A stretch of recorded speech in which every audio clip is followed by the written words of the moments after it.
Bismillahirrahmanirrahim. Assalamualaikum warahmatullahi wabarakatuh. Innal hamdalillah nahmaduhu wa nasta'inuhu wa nastaghfiruh wa na'udzu billahi min shururi anfusina wa min sayyiati a'malina. Man yahdihillahu fala mudilla lahu wa man yudlil fala hadiya lahu. Asyhadu an la ilaha illallah wahdahu la syarika lahu wa asyhadu anna Muhammadan abduhu wa rasuluhu wa la nabiyya ba'dahu. أدى الأمانة وبلغ الرسالة ونصح الأمة وجاهد في الله حق جهاده حتى أتاه اليقين تركنا على المحجة البيضاء ليلها كنهارها لا يزيغ عنها إلا هالك. اللهم صل وسلم على نبينا محمد سيد الأولين والآخرين سيد الأنبياء والمرسلين وعلى آله وصحبه ومن سار على نهجه إلى يوم الدين. وارض اللهم عن سادتنا أبي بكر وعمر وعثمان وعلي وعن صحابة رسول الله أجمعين. Allahumma subhanaka la ilma lana illa ma 'allamtana wa 'allimna ma yanfa'una wa zidna ilman. Allahumma rabbana atina fid dunya hasanah wa fil akhirati hasanah wa qina adzabannar. Amin ya rabbal alamin. Bapak sekalian jemaah salat subuh yang dimuliakan oleh Allah Subhanahu wa taala. Alhamdulillah hari ini kita dapat melanjutkan kajian taklim ini. Mudah-mudahan Allah Subhanahu wa taala menerima ibadah kita, amal baik kita, dan menjadikannya sebagai timbangan pemberat timbangan kebaikan kita di akhirat. Amin ya rabbal alamin. Hari ini kita melanjutkan kajian Sahih Bukhari masih dalam bab masjid ya. Hadis yang ke 426 ya, sekarang 427, tapi di atasnya ada judulnya. Rasulullah SAW bersabda, la'anallahu al-yahuda ittakhadhu qubur anbiya'ihim masajid. Allah telah melaknat bangsa Yahudi karena mereka menjadikan kuburan para nabi sebagai masjid. Jadi kebiasaan Yahudi, kebiasaan Nasrani itu dulu kalau ada orang meninggal, orang soleh di kalangan mereka, bahkan nabi mereka, maka tempat meninggalnya itu dijadikan masjid. Kuburnya nabi, kuburnya orang soleh di kalangan mereka dibangunkan masjid. Nah, tradisi semacam itu disebutkan dalam hadis ini, la'anallah, Allah melaknat orang Yahudi karena mereka biasa menjadikan makam para nabi mereka sebagai masjid. Jadi tempat meninggalnya para nabi itu, makam nabi itu dijadikan masjid oleh mereka. Wa ma yukrahu fis salati fil kubur, dan juga ini memberikan isyarat ya kepada kita bahwa hukumnya salat di makam di kuburan itu makruh. Salat di makam itu di kuburan itu hukumnya adalah makruh. Wa ra'a Umar ibn Khattab radhiyallahu anhu Anas ibn Malik yusalli inda qabri. Suatu hari Umar bin Khattab pernah melihat sahabat Anas bin Malik salat di kuburan. Lalu oleh Umar dikatakan, al-qabru al-qabr. Wahai Anas, itu kuburan, itu kuburan. Maksudnya jangan sholat di situ. Walam ya'murhu bil i'adah, tapi beliau tidak menyuruh Anas untuk mengulang sholatnya. Berarti jatuhnya hukumnya makruh. Sholat di kuburan, sholat di makam itu jatuh hukumnya adalah makruh. Karena Umar tidak memerintahkan Anas untuk mengulangi sholatnya. Hanya saja diingatkan, al-qabru al-qabru, itu kuburan, kamu jangan sholat di situ. Tapi karena sudah, ya sudah, tidak disuruh mengulang sholatnya. Kemudian disebutkan dalam hadis lain, ini dari Ummu Salamah. Hadisnya adalah, inna ulaika idza kana fihim rajul shalih famata. Mereka itu kaum Yahudi, kaum Nasrani itu, idza kana fihim rajul shalih, jika ada yang meninggal di antara mereka orang soleh ya, famata banau ala qabrihi masjidan, maka mereka itu membangunkan masjid di atas kuburnya. Jadi orang kebiasaan orang-orang terdahulu, orang Yahudi, orang Nasrani, disebutkan di sini banau ala qabrihi masjidan wa sawwaru fihi tilka suwar, lalu melukis, menggambarkan nabi mereka itu dalam sebuah tulisan. Makanya agama selain Islam itu identik dengan ilustrasi dan gambaran-gambaran. Nabi mereka meninggal, lalu dibuatkan di kuburannya itu tempat ibadah, kemudian dibuatkan lukisan. Seluruh agama selain Islam itu Tuhan mereka dan Nabi mereka bisa disimbolisasikan dengan gambar dan patung. Hanya Islam saja yang mengajarkan, satu-satunya agama yang tidak melukiskan Tuhan mereka dan juga tidak melukiskan Nabi mereka. Makanya kita tidak pernah dapat apa yang disebut dengan gambaran Tuhan, tidak ada. Hanya kalau ada pun tulisan saja, lafaz Allah saja, tidak digambarkan. Itu ciri khas akidah Islam, ciri khas totalitas keimanan kepada yang gaib, bahwa Allah SWT tidak dapat digambarkan. Kalau agama lain digambarkan, Tuhannya digambarkan, nabinya pun digambarkan. Jadi selain mereka itu membangun masjid di atas kuburan orang soleh atau para nabi, wasawwaru fihi tilka suwar, lalu menggambarkannya, melukiskannya. Ini patung, ini gambar siapa, ini nabi siapa, ini Tuhan siapa, ada gambarnya. Kalau kita masuk ke ibadah, kita masuk ke tempat ibadah mereka, kita akan dapati ini gambar Tuhannya, ini gambar nabinya, ini gambar malaikatnya, semuanya ada. Dan hanya di Islam yang tidak ada ilustrasi tentang ketuhanan, tentang Allah Subhanahu wa taala. Subhanallah amma yasifun wa ta'ala Allahu uluwan kabira. Fa ulaika syirarul khalqi indallah. Maka disebutkan bahwa mereka adalah seburuk-buruk makhluk di sisi Allah Subhanahu wa taala.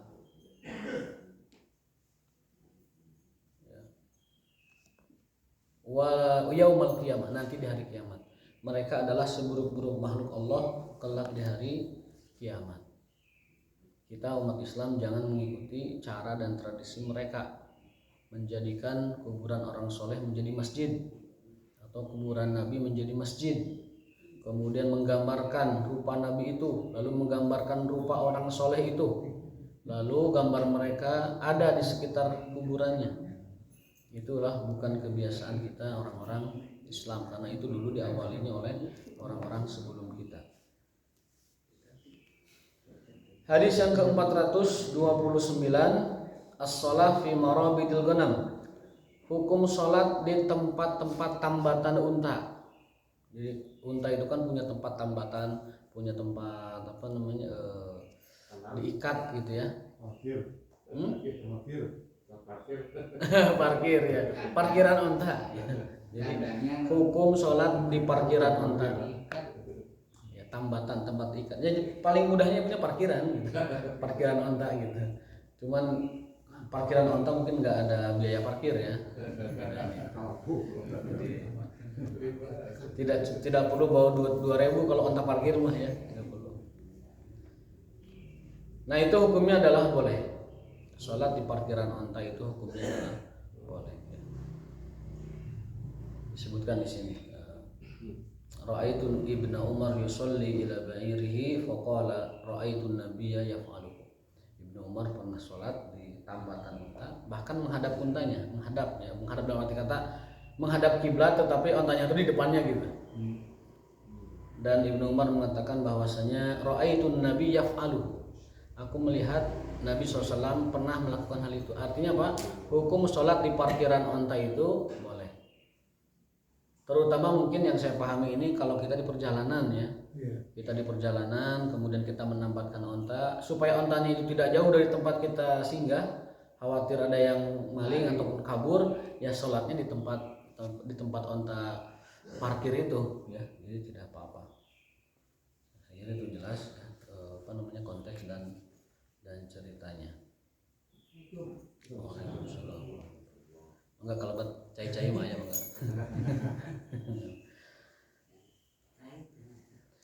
Hadis yang ke-400 berapa ini? 32, kita lompat karena yang 27 yang 28-nya sudah dijelaskan sebelumnya tentang Rasul menawar tanah yang milik orang sebelumnya milik orang musyrikin, lalu dimiliki oleh Bani Najjar. Kemudian Rasul ingin bangun masjid di situ, oleh Rasul dibeli, tetapi Bani Najjar tidak mau. Pakai saja Rasulullah, kami tidak mau menjual tanah itu untuk engkau, pakai saja. Tetapi masalahnya di tanah itu banyak makam-makam orang musyrik, lalu oleh Rasul diperintahkan digali, dipindahkan di tempat yang lain, dibangunlah masjid di kawasan tersebut. Itu pernah kita jelaskan, kita lewat saja. Kemudian langsung kita ke hadis yang ke 432 maaf. Ini juga sama mengulang hadis sebelumnya, bab karahiyatis shalah fil maqabir. Bab hukum makruhnya salat di kuburan. Salat di kuburan hukumnya adalah makruh.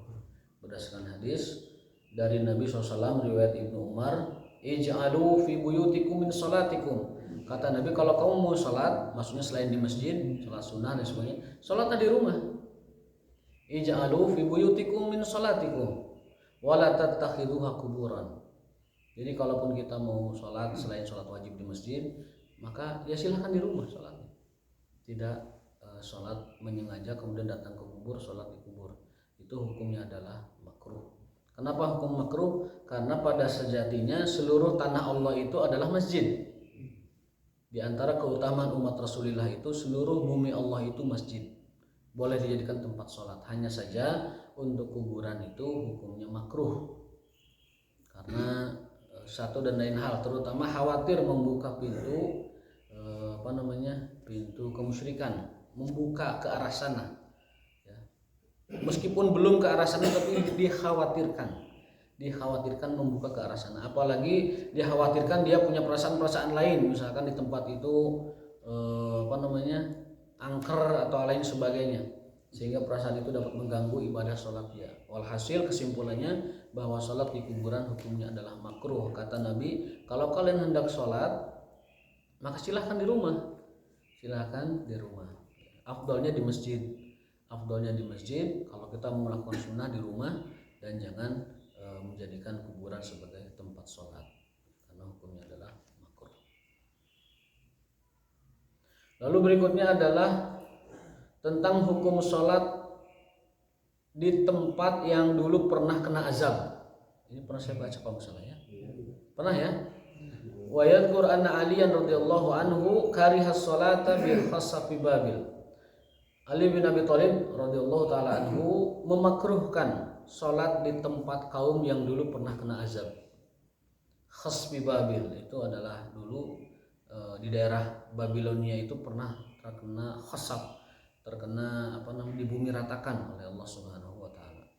Dan juga hukum kita mengunjungi tempat-tempat yang dulu pernah diazab oleh Allah Subhanahu wa taala. Hukumnya adalah hadis dari riwayat Abdullah bin Umar radhiyallahu anhuma, anna Rasulullah SAW qala la tadkhulu ala haula'il mu'adzabin. Janganlah kalian masuk ke perkampungan yang dulu pernah kena azab. Illa an takunu bakin, kecuali kalau kalian masuk ke kampung itu sambil menangis. Fa illam takunu bakin fala tadkhulu alaihim. Kalau kamu tidak bisa menangis di tempat itu, maka jangan masuki tempat itu. La yusibukum ma asabahum. Ya khawatir kalian terkena apa yang mengenai mereka. Jadi kalau kita masuk ke tempat-tempat sejarah, tempat kaum yang dulu diazab oleh Allah Ta'ala, misalkan kaum Lut, Sodom, Gomorrah seperti itu ya. Kemudian tempat-tempat lain, Madain Saleh misalkan dan lain-lain, maka kalaupun kita berwisata ke tempat itu, usahakan wisatanya sambil nangis. Cari heula sebelum masuk kampung yang dikutuk oleh Allah dahulu itu. Ya. Kalau tidak bisa menangis ya jangan ke situ. Artinya apa? Pesan yang saya tangkap dari hadis ini, kalau kita mengunjungi tempat-tempat yang dulu pernah kena azab itu, ambil pelajaran dan hikmahnya. Ambil pelajaran bagaimana supaya kita tidak tertimpa azab yang pernah Allah timpakan kepada mereka. Kalau itu kita rasakan hikmah itu, pasti kita akan terenyuh dan lebih condong kepada menangis ketimbang ketawa ketiwi di tempat-tempat yang dulu pernah kena azab. Apalagi sulpa selfie. Padahal itu kaum dulu diazab di situ. Jadi sama sekali dia tidak punya empati atau ibroh tepatnya, mengambil pelajaran dari kaum-kaum terdahulu. Mungkin bagi yang suka puknak piknik ke tempat yang tadi yang pernah diazab oleh Allah, silahkan, tetapi dengan seraya sambil menangis. Berikutnya adalah bab as-shalah fil bai'ah. Itu juga pernah dibahas bahwa hukum salat di gereja atau di sinagog Yahudi itu boleh-boleh saja. Asal tidak ada patung, tidak ada gambar, lukisan maksudnya. Dan itu pun kalau kondisinya memang tidak ada masjid. Ini cerita tentang para sahabat yang menaklukkan negeri-negeri muslim, lalu di sana tidak ketemu tempat ibadah dan ingin menjadikan tempat ibadah mereka yang ditaklukkan itu menjadi masjid. Sehingga gerejanya, kemudian sinagognya, kemudian tempat ibadah mereka oleh kaum muslimin dipakai tempat sholat karena ingin menjadikan tempat itu jadi masjid, menjadi tempat ibadahnya Islam. Tapi tadi syaratnya adalah tidak ada gambar dan tidak ada patung. Saya bacakan saja di sini riwayatnya. Wa qala Umar radhiyallahu anhu la nadkhul kana isakum min ajli tamathil allati fiha suwar wa kana Ibnu Abbas yusalli fil bai'ati illa bai'ata fiha tamathil. Ibnu Abbas pernah sholat di dalam sinagog atau di dalam gereja, tetapi beliau mensyaratkan jika tidak ada patung dan tidak ada gambar. Karena kalau gereja itu tidak ada patung, tidak ada gambar, ya sejatinya dia seperti tempat yang lain. Tapi kalau ada patungnya, ada gambarnya, lukisannya, maka tempat itu tidak boleh dijadikan untuk sebagai sholat. Tapi tadi saya katakan ini hukum ada latar belakangnya, ya. Kalau sengaja mendatangi gereja untuk sholat tidak boleh, mendatangi sinagog Yahudi untuk ibadah nggak boleh, apa-apaan kan begitu. Tapi kalau kita misalkan sedang ada suatu misi atau sedang ada suatu kegiatan, ya tiba-tiba tidak ada tempat yang dapat dijadikan tempat ibadah, ataupun misalkan umat Islam sedang menaklukkan sebuah wilayah, maka ternyata tempat itu misalkan dijadikan tempat ibadah dalam arti kata sholat 1 atau 2 rakaat dan sebagainya, maka itu hukumnya adalah tidak mengapa asal tidak ada patung dan tidak ada gambar lukisan. Sinagognya tempat ibadah Yahudi. Sinagog itu tempat ibadah Yahudi. Bahasa Arabnya biyaun. Kalau kanisah itu adalah gereja. Itu tempat ibadah bangsa mereka, namanya sinagog. Kalau darurat harus sholat di situ boleh, tetapi kalau tidak ada kepentingan buat apa? Saya yakin ini sahabat pun ketika sholat di sana pasti ada tujuannya. Tidak mungkin sekonyong-konyong nyari tempat kayak gitu untuk ibadah, tidak mungkin. Pasti ada latar belakang sejarahnya. Dan itu rata-rata ketika mereka sholat itu dalam rangka misi penyebaran dakwah Islam ke seantero dunia begitu. Berikutnya adalah ini diulang lagi hadisnya karena banyak. La'natullahi 'alal yahud wan nasara. Sungguhnya laknat Allah kepada orang-orang Yahudi dan orang Nasrani, ittakhadhu karena mereka menjadikan kuburan anbiya'in, kuburan nabi mereka, masajid menjadi masjid. Ya, ini maksudnya kenapa diulang-ulang hadis ini supaya Muslim tidak mengikuti langkah mereka. Karena ada hadis la tattabi'anna sunana man kana qablakum. Kalian pasti akan mengikuti kebiasaan-kebiasaan orang-orang Yahudi Nasrani. Shibran bisibrin, sajengkal demi sajengkal. Hatta wa in dakhalu dukhra jubbin la dakhaltum. Sampai mereka kalau masuk ke liang bayawak kalian pun akan mengikutinya. Jadi kita ini sudah disinyalemen oleh Nabi, sudah diinformasikan oleh Nabi, kalian nanti akan mengikuti langkahnya orang-orang Yahudi, orang Nasrani yang dulu. Shibran bisibrin, sejengkal demi sejengkal. Sampai kalaupun Yahudi Nasrani itu masuk ke liang bayawak, kalian pun akan ikut dengan mereka. Dan sekarang terjadi, Pak. Kita sudah mengikuti tradisi, budaya, kebiasaan, bahkan mungkin tradisi keagamaan mereka. Shibran bisibrin. Dari akhlak, dari karakter sudah ikut karakter mereka. Dari ibadah sudah mulai campur dengan mereka. Dari segala macam tradisi sudah mulai ikut ke sana. Tidak langsung memang, kata Nabi juga shibran bisibrin, sejengkal demi sejengkal. Sampai pada akhirnya mereka pun masuk ke dalam lubang bayawak, kalian mengikuti mereka. Nauzubillah min dzalik. Mudah-mudahan kita dapat menjaga agama kita, keturunan kita dari mengikuti kebiasaan-kebiasaan yang dicontohkan oleh mereka. Nah, berikutnya adalah hadis, ini babnya baru. Hadisnya adalah bab qaulun Nabi SAW, ju'ilat liyal ardu masjidan wa tahuran. Jadi Rasul SAW itu diberikan 5 keutamaan umatnya itu yang tidak Allah berikan kepada umat lain. Ini menjadi kebanggaan kita umat Islam. Qala Rasul SAW, u'titu khamsan, aku diberi 5 perkara.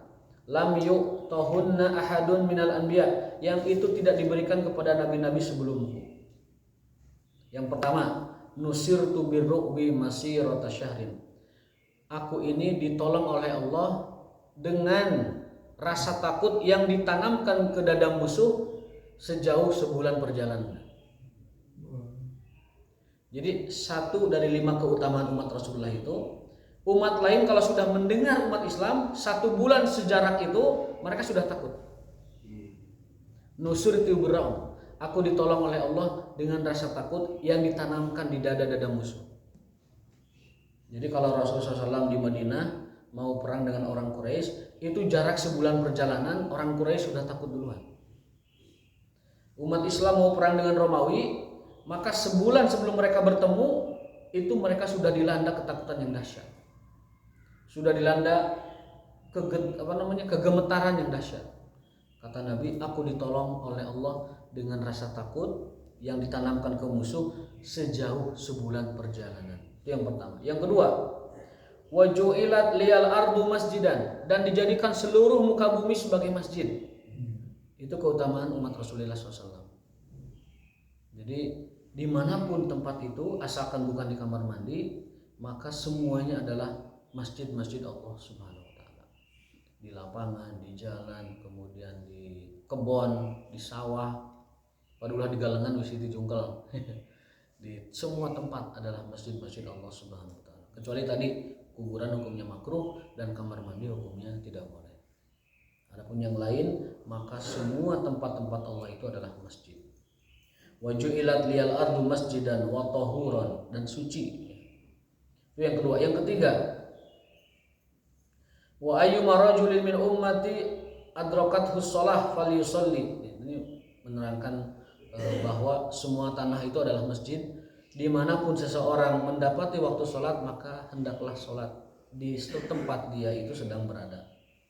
Itu masih poin yang kedua. Yang ketiga, wa uhillat li al-ghanaim. Yang ketiga, keutamaan umat Rasulullah itu yang tidak diberikan kepada umat lain adalah dihalalkan ghanimah bagi beliau, bagi umat Rasulullah. Umat-umat dahulu ghanimah itu tidak boleh diambil. Jadi kalau perang dengan musuh, maka harta rampasan musuh itu tidak halal bagi kaum muslimin. Perang dengan bangsa lain, ya misalkan dengan Persia, dengan Romawi, dengan kaum musyrikin, umat sebelum Nabi dilarang ngambil ghanimah. Jadi bukan haknya. Nah, umat Rasulullah SAW berbeda. Allah beri keutamaan, Allah beri kekhususan. Rasulullah dan umatnya dibolehkan mengambil harta rampasan perang dari musuhnya. Bahkan dalam hadis disebutkan, sebaik-baik harta, sehalal harta, dan sebaik-baik harta adalah ghanimah. Makanya ketika Rasul mengalahkan suku Hunain, itu ghanimahnya luar biasa, banyak sekali. Satu orang itu dapat 30 ekor onta. Satu orang itu dapat 30 ekor onta. Abu Sufyan dapat 30 ekor. Kemudian orang-orang Quraisy Mekah yang baru masuk Islam dapat 30 ekor. Ada unta, ada kuda, ada kambing, dapat semua. Sampai Rasul mengatakan sebaik-baik harta adalah ghanimah, yang dirampas dari harta musuh yang kalah dalam perang. Dalam Islam itu ada dua, ada ghanimah, ada fai. Kalau ghanimah itu harta yang dirampas setelah menang peperangan. Kalau fai itu sebelum peperangan musuh sudah kalah duluan, tidak jadi perang, hartanya ditinggalkan, itu namanya fai. Makanya ada fai, ada ghanimah. Fai itu adalah harta yang dirampas setelah mengalahkan musuh. Ghanimah itu harta yang dirampas setelah mengalahkan musuh. Kalau fai, sebelum musuh kalah, itu mereka sudah meninggalkan harta itu. Itu namanya fai. tanpa peperangan. Fai itu tanpa peperangan. Nah, permasalahannya Bapak sekalian, ada sekarang beberapa kelompok dalam Islam mengistilahkan istilah-istilah seperti itu untuk kepentingan kelompok dan jamaah mereka. Ini patut diwaspadai. Biasanya aliran-aliran keras, biasanya paham-paham sesat, paham-paham yang melenceng dari agama Allah SWT, dari syariat Rasulullah, dari paham Ahlussunnah wal Jamaah, itu mereka biasa menawarkan, mendagangkan kepada umat Islam itu konsep semacam ini. Ada fai, ada ghanimah, ada segala macam. Padahal itu tidak berlaku dan tidak sah mereka ambil. Namun sayangnya ya itulah, demi kepentingan kelompok, demi kepentingan jamaah mereka membagi-bagi klasifikasi. Kalau dapat dari ini namanya ghanimah, kalau dapat dari ini namanya fai. Itu jangan sampai kita atau anak kita, cucu kita terpedaya dengan aliran-aliran semacam itu. Tahu-tahu uang bapak, emas bapak di rumah hilang, dirampok oleh anaknya, disetorkan ke jamaahnya, dan itu banyak terjadi. Jadi emas ibunya itu diringkin semua, harta bapaknya, ya bapak paling jamin batu akik diringkin semua, mungkin juga sertifikat, segala macam diringkin, anaknya sendiri yang bawa, disetorkan ke pimpinan kelompoknya. Nanti nganggapnya apa ini? Fai, harta yang dapat dari orang yang, karena ibu bapaknya kan dikafirkan dulu. Mereka menganggap orang tuanya bukan beriman, mengkafirkan orang tuanya sehingga hartanya dapat diambil. Ini nanti dia itu lebih loyal, lebih taat kepada pimpinannya daripada ke orang tuanya. Itu ciri bahwa itu aliran udah pasti sesat itu. Pasti sesat. Nanti ngambil kalung ibunya, ngambil jam bapaknya, dijual, lalu distorkan ke jamaah mereka. Waliyazubillah. Dan itu sudah banyak ceritanya, mungkin beritanya juga sudah banyak. Itu yang ketiga ya. Kelebihan kekhususan umat Rasulullah dibanding umat lain ada 5. Yang pertama tadi ditolong dengan rasa takut yang Allah tanamkan kepada musuh sejarah 1 bulan perjalanan. Yang kedua, dijadikan seluruh bumi Allah sebagai masjid suci. Lalu yang ketiga adalah dihalalkan ghanimah, rampasan perang untuk beliau dan umatnya. Wa kana an-nabiyyu yub'atsu ila qaumihi khassatan. Yang keempat adalah setiap nabi diutus khusus untuk kaumnya, kecuali Rasulullah Muhammad SAW diutus untuk seluruh umat manusia.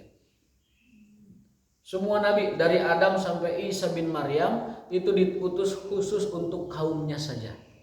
Makanya Isa bin Maryam diutus untuk bangsa Yahudi supaya mengembalikan iman bangsa Yahudi kepada Allah.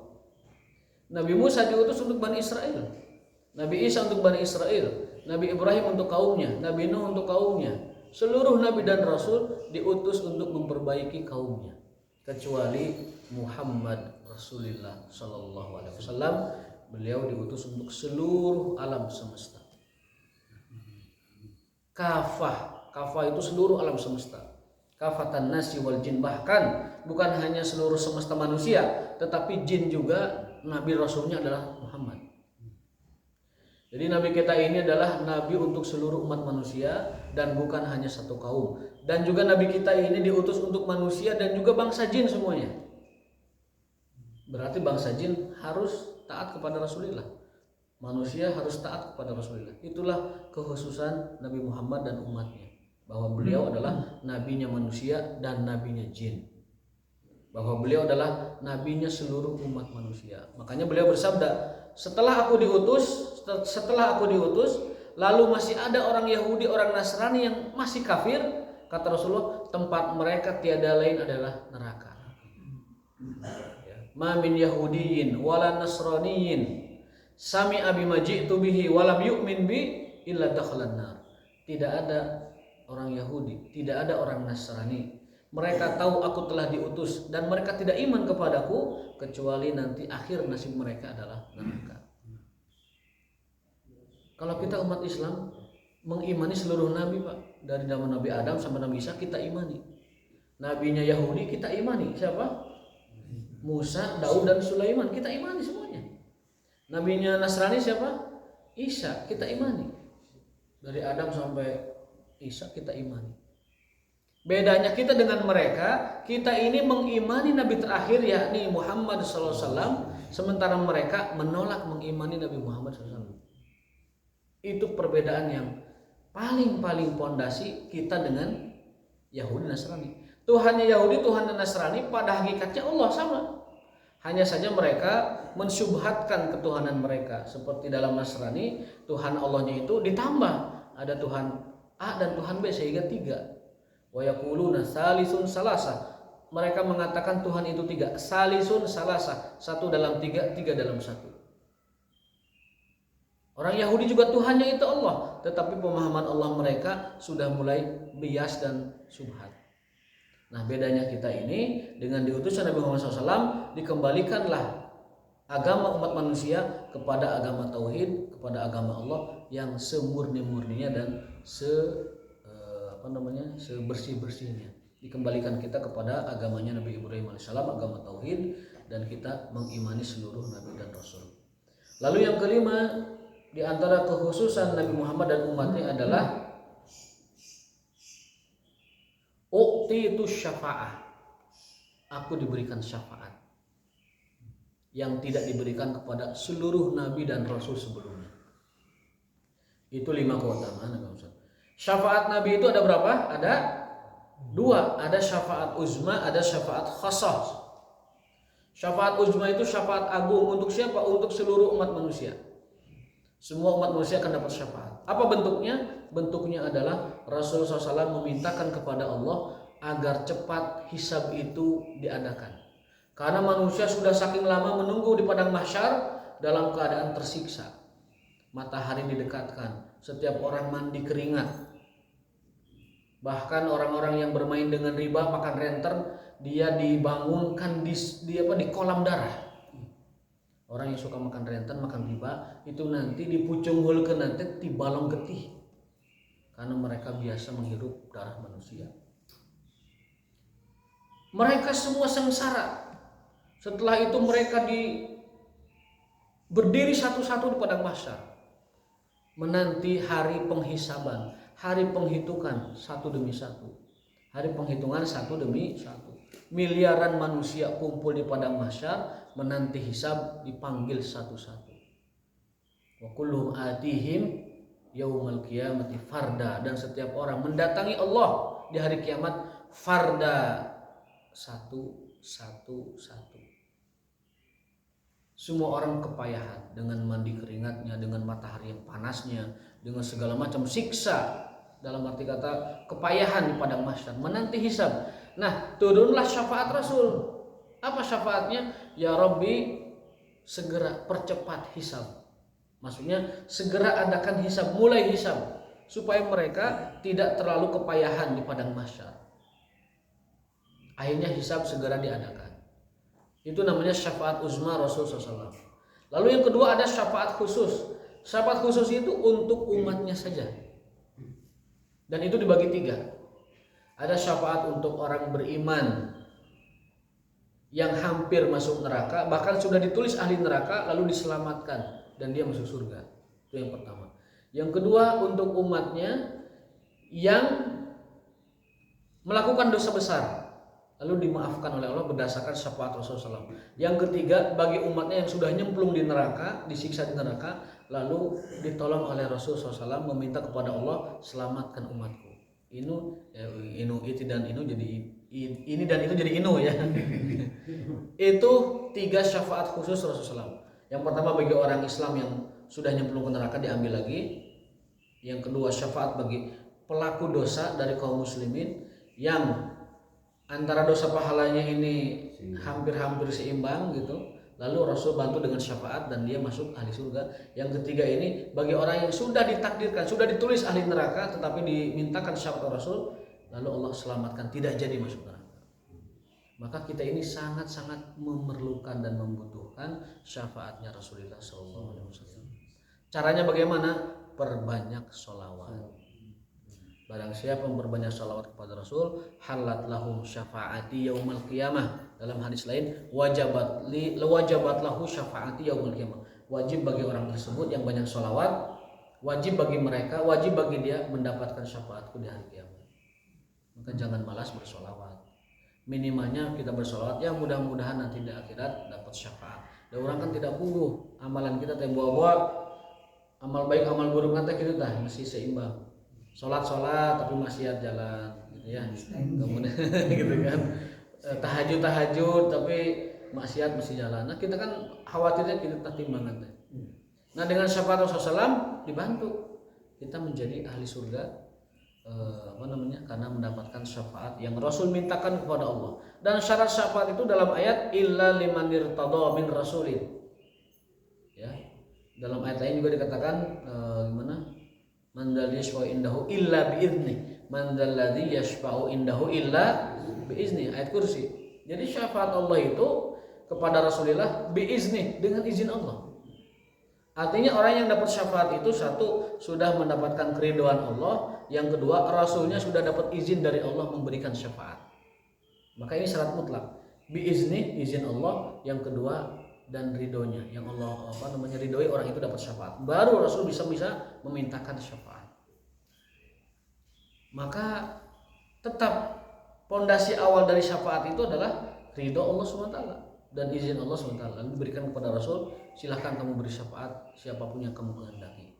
Tetap biizni, dengan izin Allah, tetap dengan illa liman irtada, dengan orang yang Allah ridhoi ya, dari kalangan umat Rasul SAW. Dan tidak syirik ya.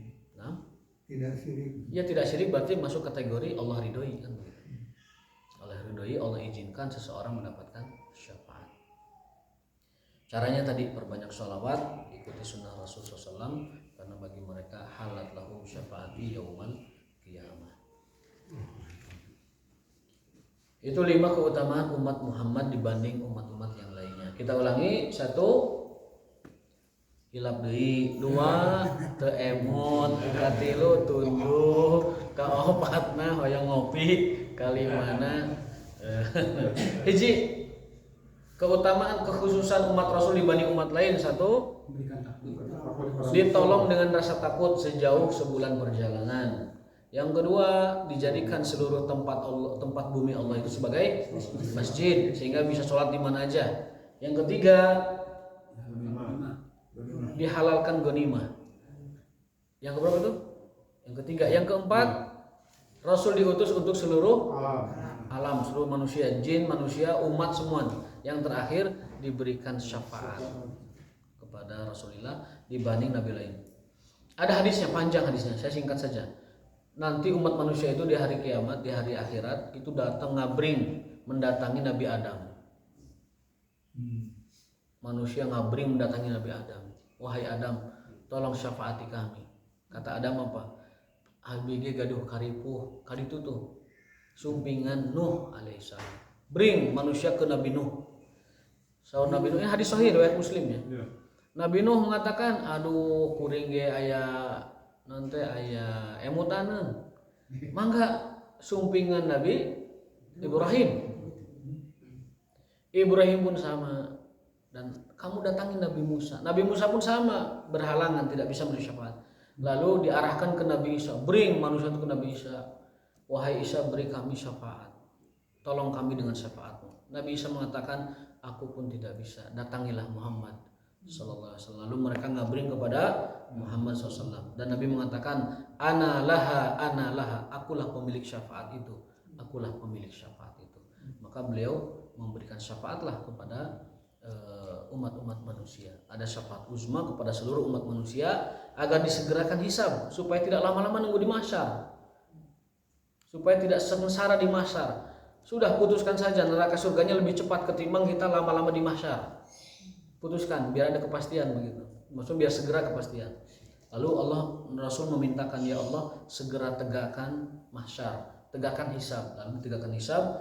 Kemudian setelah hisab itu ada tersisih umat-umat muslim, umat-umat mukmin yang sebagian itu ke surga, lalu ada yang tersisih tidak bisa masuk surga karena tadi amalannya terlalu seimbang, amalannya rada berat karena maksiat, amalannya rada tidak bisa syarat masuk surga. Ataupun sudah ditulis daftar list penghuni neraka, ayat list absen itu, ulah disebutkan aminahnya. Daftar penghuni neraka sudah masuk list. Nah Rasulullah SAW mengetahui ada orang umatnya masuk daftar itu, memintakan kepada Allah untuk tidak memasukkan orang beriman di dalam list itu. Lalu ditolong, ya orang beriman dapat syafaat. Sehingga tidak jadi orang beriman yang nanti masuk neraka, tidak jadi, dihapus itu takdir nerakanya dihapus. Kemudian karena syafaat Rasul dimasukkan ke dalam surga. Ada yang sudah di neraka diambil lagi. Lalu yang ketiga, orang yang maksiatnya dosanya banyak, kemudian mau cemburuan ke neraka, Rasul mintakan syafaat lalu diganti. Dalam hadis, syafaati li ummati min ahlil kabair. Syafaatku adalah untuk umatku yang para pendosa. Mudah-mudahan kita semua termasuk orang-orang yang dapat syafaatnya Rasulullah Shallallahu Alaihi Wasallam. Dan bahkan mudah-mudahan kita masuk surganya tanpa hisab. Mudah-mudahan masuk surganya tanpa hisab. Apa syaratnya masuk surga tanpa hisab? 4. Dalam hadis yang panjang Abu Hurairah meriwayatkan, hadisnya sahih. Ada 4 syarat kita bisa masuk surga, ngabelecet ke surga tanpa hisab. Tanpa hisab itu apa? Tetap dihisab hanya saja sekilas. Ditembongkan saja, belecet hisaban yasiro. Karena kata Rasul setiap orang pasti kena hisab. Hanya saja ada yang kulecat, ada yang hanya ditampilkan saja, ada yang lama, detail dan sebagainya. Nah yang detail inilah pinarakaun. Gitu. Kata Nabi, man husiba uziba. Anu di detail hisabna pasti neraka. Tapi anu penting belacat tadi belacat tampilkan sama belacat. Tampilkan belacat itu mereka selamat. Nah, ada orang yang masuk surga itu tanpa hisab, hanya dibelacatkan saja, sudah masuk surga langsung. Tidak ditanyain mana itu mana segala macam, tidak ditanyain detailnya. Siapa itu? 4 orang. Yang pertama adalah hum la yastarkun. Mereka tidak pernah main jumpa jampe. Orang tidak main jampe. Berarti orang tidak main sihir, tidak main perdukunan, tidak main hal-hal yang berbau musyrik. Jumpa jampe jangan dilakukan, karena itu dapat menghalangi kita masuk surga tanpa hisab. 1, la yastarkun. Yang kedua, wala yatatoyarun. Ini sering saya bahas. Tidak main tatoyur. Tatoyur itu apa? Tatoyur itu adalah mengandalkan nasib kepada dedengean jeung dedeuleun. Oke, oh aing mah. Cacing cuing gitu. Oh, aya nu maot ya. Siap, aya nu ngajuru, aya nu lahir. Nah, itu namanya tatoyur dari dedengean. Ada tatoyur dari dedeuleun. Mau berangkat, oh, nah aya kucing melewat atau jadi ah. Mau safar, tiba-tiba ada yung. Oh, ini ada ngahyung ya. Ah, enggak jadi ah. Nah, itu namanya orang mengandalkan nasib bukan kepada takdir Allah, tetapi kepada dedengean jeung dedeuleun. Itu namanya tatoyur. Dari kata toir itu manuk. Tapi manuk itu hanya mewakili bahwa ada orang yang mengandalkan nasib dan keyakinannya kepada sabangsani memanukan. Tetapi tidak mutlak manuk. Binatang lain pun bisa dijadikan subjek untuk tatoyur. Nah, kita kalau ingin masuk surga tanpa hisab, jangan main tatoyur. Jangan percaya dedengean. Mas paham dedengean, Mas? Dedengean kuping-kupingan ya, bahasa Jawanya apa? Dedengean. Apa bahasa Sunda? Dedengean itu sesuatu yang didengar, gitu. Lalu dedeuleun sesuatu yang dilihat, kemudian dijadikan sebagai landasan dia melakukan apa atau tidak melakukan apa. Itu namanya tatayur. Takhayul, percaya kepada takhayul. Mau bangun rumah tiba-tiba aya akar tangkal naon, wah ulah di dieu yang gini mah ya. Soalnya ieu akarna sesuatu gitu. Itu namanya tatayur, dedeuleun ningali akar terjadi. Ataupun dedengeran dan penglihatan. Kalau kita ingin masuk surga tanpa hisab atau hisabnya tidak detail, cepat, torelat, merejat begitu, maka jangan percaya dengan tatayur, dedeuleun dan tetempuan dedengean. Yang kedua, yang ketiga, wala yaktawun, juga tidak berobat dengan besi panas. Tidak berobat dengan al-kayu. Al-kayu itu adalah tradisi Arab jahiliyah. Kalau sakit mereka putus asa, akhirnya membakar besi dan menojoskan ke lukanya supaya lukanya itu tidak terasa sakit. Eleh sakitnya ku besi nu panas. Kenapa itu dijadikan sebagai syarat biar dia masuk surga tanpa hisab? Artinya orang yang tidak berobat dengan besi panas masuk surga tanpa hisab, karena orang yang biasa main besi panas untuk berobat itu tanda orang putus asa. Mulai besi sampai panas, corojoskeun. Dia pikir itu ya film Rambo itu terakhir orang yang pakai pengobatan besi panas. Ya. Orang terakhir pakai besi panas itu Rambo. Sekarang sudah nggak berlaku. Tapi barangkali ada yang menghidupkan tradisi jahiliyah. Mungkin masih ada satu dua. Saya pernah dengar dari ibu-ibu yang sudah tua di Yaman pernah mengatakan, iya di tradisi kami memang masih ada satu dua orang yang mengamalkan tradisi jahiliyah, yakni membakar besi panas untuk mengobati sakitnya. Itu tanda putus asa. Dan kalau kita ingin masuk surga tanpa hisab, jangan mengamalkan amalan-amalan jahiliyah semacam itu. Dan terakhir, wa ala rabbihim yatawakkalun, yang keempat, kalau kita ingin masuk surga tanpa hisab, hanya bertawakal kepada Allah. Wa ala rabbihim yatawakkalun. Saya ulangi, 4 syarat masuk surga tanpa hisab. 1, tidak main jampe atau tidak minta dijampe. Yang kedua, tidak tatoyur.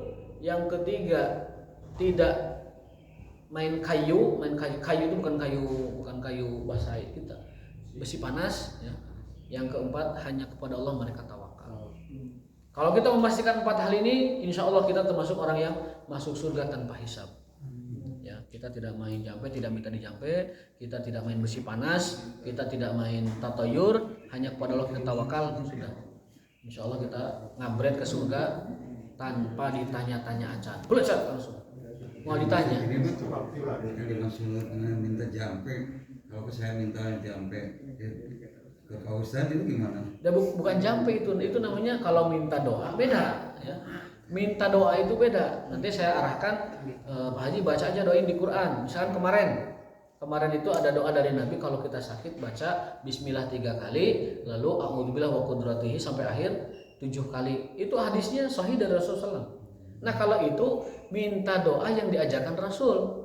Beda kalau minta jampe. Jawaban. Pangjampekeun ini dijampean itu seperti itu ya. Jadi beda minta doa dengan minta dijampe bedanya.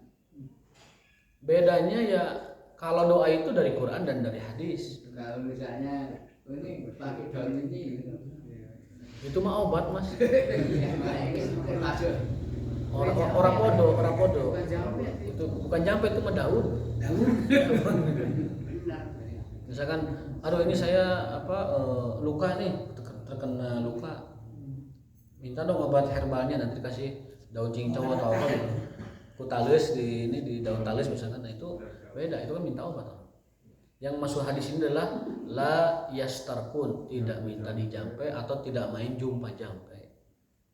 Ya, saya kira mafhum bahasan jumpa jampe itu beda dengan minta doa dari Quran, minta doa dari hadis. Memang dianjurkan kita membaca doa itu, dan kita tidak tahu menanyakan kepada orang yang tahu apa. Misalkan doa ingin selamat dunia, apa Ustaz doanya? Oh ya kamu baca seperti di Quran, Rabbana atina fid dunya hasanah wa fil akhirati hasanah wa qina adzabannar. Mau keturunan, ada doanya, doa Nabi Zakaria, Rabbil taqil farda wa anta khairul warisin. Doa minta apalagi? Ada semua di Quran. Kalau tidak di Quran, ada di hadis. Kalau tidak di hadis, baru dituliskan bahasa Arab yang artinya untuk doa itu. Kalau tidak ada juga, baru terakhir doa dengan bahasa kita. Yang terakhir, ulah langsung bahasa orang doa apa? Cari dulu di Quran, kalau tidak ada cari di hadis, kalau tidak ada cari dengan ungkapan bahasa Arab, kalau tidak ada juga baru bahasa kita. Ulah langsung bahasa orang. Terakhir bahasa kita. Tapi Allah Taala alam bisawab, coba insyaallah nanti kita akan bahas besok mungkin sirah ya, kajian sirah Nabawiyah, kitab Zadul Ma'ad.